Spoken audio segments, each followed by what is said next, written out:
আমাদের গ্রহের সবচেয়ে ধ্বংসাত্মক ভৌগোলিক প্রক্রিয়া আগ্নেয়গিরি।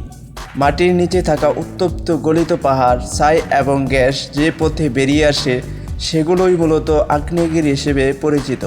বর্তমানে সমগ্র পৃথিবীতে প্রায় ১৫০০ সক্রিয় আগ্নেয়গিরি আছে এবং প্রতি বছর বিশ্বজুড়ে প্রায় ৫০ থেকে ৭০টি আগ্নেয়গিরি অগ্ন্যুৎপাত ঘটে।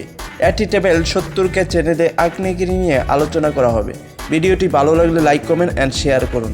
নতুন নতুন ভিডিও পেতে সাবস্ক্রাইব করুন। আগ্নেয়গিরি হলো বিশেষ ধরনের পাহাড় যার ভেতরের কোনো ফাটল বা ছিদ্র দিয়ে ভূগর্ভস্থ উত্তপ্ত পদার্থ প্রবল বেগে বেরিয়ে আসে। আগ্নেয়গিরি থেকে ভূগর্ভস্থ পদার্থের নির্গমনকে অগ্ন্যুৎপাত বলে। আগ্নেয়গিরির যে পথ দিয়ে অগ্ন্যুৎপাত ঘটে তাকে বলে জ্বালামুখ। আগ্নেয়গিরি থেকে নির্গত সকল পদার্থ জ্বালামুখের চারপাশে জমা হয়ে মোচার আকৃতি ধারণ করে, তখনই একে বলে আগ্নেয়গিরি। সাধারণত ভূত্বকের কোনো ফাটল কিংবা দুর্বল ছিদ্রের নিচে ভূগর্ভের তরল শিলার চাপ বৃদ্ধি পেলে অগ্ন্যুৎপাত ঘটে থাকে। অভ্যন্তরে জমা থাকা তরল শিলাকে বলে ম্যাগমা। আর যে তরল শিলা ভূপৃষ্ঠের বাইরে বের হয়ে আসে তাকে বলা হয় লাভা। এসব লাভা ১২৫০ ডিগ্রি পর্যন্ত উত্তপ্ত হতে পারে। অনেক সময় আগ্নেয়গিরি থেকে প্রচণ্ড উত্তপ্ত ছাই এবং গ্যাসের মিশ্রণ বেরিয়ে আসে। একে বলা হয় পাইরোক্লাস্টিক ফ্লো। এসব পদার্থ ঘন্টায় প্রায় ১৬০ কিলোমিটার পর্যন্ত গতিবেগে আগ্নেয়গিরির চারপাশে ছড়িয়ে যেতে পারে। এই প্রবাহ চলার পথে সব কিছুকে পুড়িয়ে ছাই করে দেয়। এছাড়া অগ্ন্যুৎপাতের ফলে বন্যা, সুনামি এবং ভূমিকম্পও তৈরি হতে পারে।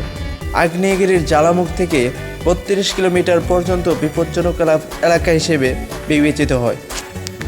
বিশ্বব্যাপী প্রায় ৩৫ কোটি লোক সরাসরি আগ্নেয়গিরির বিপদসীমার মধ্যে বসবাস করে। আগ্নেয়গিরি বিভিন্ন ধরনের হতে পারে। এর উপর ভিত্তি করে আগ্নেয়গিরিকে ৩টি ভাগে ভাগ করা হয়: সক্রিয় আগ্নেয়গিরি, সুপ্ত আগ্নেয়গিরি ও লুপ্ত আগ্নেয়গিরি। পৃথিবীর সবচেয়ে বড় সক্রিয় আগ্নেয়গিরি জাপানের ফুজি পর্বত একটি সুপ্ত আগ্নেয়গিরি এবং টানজানিয়ায় থাকা কিলিমাঞ্জারো লুপ্ত আগ্নেয়গিরি। সমুদ্রের তলদেশেও অগণিত আগ্নেয়গিরি রয়েছে। ভূপৃষ্ঠের এবং সাগরের তলদেশে থাকা সকল আগ্নেয়গিরি এমন সব জায়গায় অবস্থিত যেখানে পৃথিবীর টেকটনিক প্লেটগুলো মিলিত হয়। বেশ কয়েকটি টেকটনিক প্লেটের সম্মিলিত অবস্থানের ফলে প্রশান্ত মহাসাগরের চারদিকে একটি বিশেষ অঞ্চল তৈরি হয়েছে যাকে বলা হয় রিং অফ ফায়ার। পৃথিবীর ৭৫% আগ্নেয়গিরি এই রিং অফ ফায়ার অঞ্চলে অবস্থিত।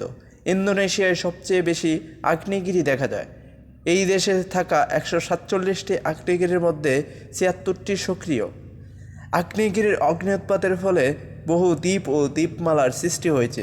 আমাদের গ্রহের বেশিরভাগ সুউচ্চ পর্বতও মূলত আগ্নেয়গিরি।